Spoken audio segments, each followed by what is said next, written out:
Qui sont les enfants aux yeux noirs? Un témoignage troublant dans une émission radiophonique américaine. Lorsque Harbel, journaliste radiophonique américain, ouvre sa ligne téléphonique aux auditeurs, vous ne savez jamais à quoi vous attendre.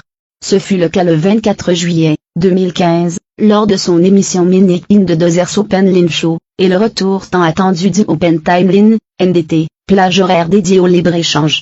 Maintenant à la lecture de ces lignes, la plupart des gens penseront que la personne qui appelait était un peu dingue.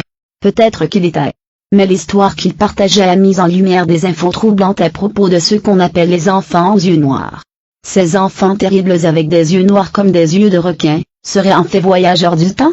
Cette personne a inhabituellement insisté pour dire qu'en fait on le forcerait à voyager dans le temps.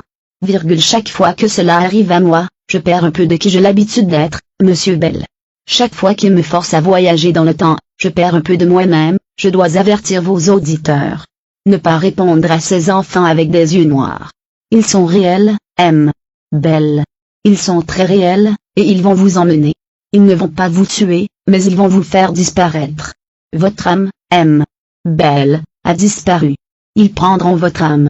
Ils me forcent à voyager dans le temps, d'avant en arrière, le futur des centaines d'années. Je suis de retour des centaines d'années, ma famille me manque, M.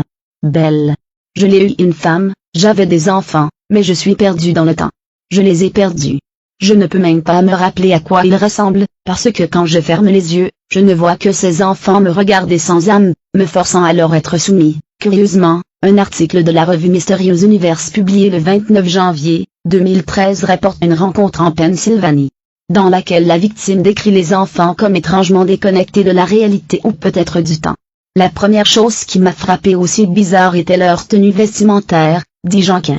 C'était des vêtements des années 80, seulement il avait l'air neuf. Un garçon portait une nouvelle casquette de baseball de l'équipe des Montréal Expos avec un logo de l'équipe utilisé entre 1969 et 1991. Le souci c'est que les expos n'existaient plus depuis 2004. Le motif Vision Streetwear qu'ils portaient sur leur sweatshirt était populaire dans les années 80. Ce qu'ils portaient juste ne semble pas correspondre à la période de temps, dit Jeanquin. Terror lurks in Pennsylvania, Mysterious Universe. Mais la question demeure, quel est leur but néfaste? S'ils sont des voyageurs du temps, et pourquoi forceraient-ils les gens à voyager à travers le temps de voyage? Pourquoi? Et si ce ne sont pas des voyageurs du temps, pourra-t-il exister éventuellement hors du temps comme une certaine forme d'entité démoniaque ou même extraterrestre? La légende commune des enfants Black Dahlia implique des rencontres avec de jeunes enfants qui possèdent des yeux purement noirs. Ils apparaissent comme s'ils avaient le regard vide, et demandent à leurs victimes sans méfiance à l'aide, ou si elles ont besoin d'aide. Parfois, ils vont demander à être invités dans la maison de la victime ou, dans le cas de Pennsylvanie, la voiture de la victime. Qu'est-ce qui se passe si vous l'acceptez? Peut-être que cette malheureuse personne appelant l'animateur des Harbel l'a découvert à ses dépens.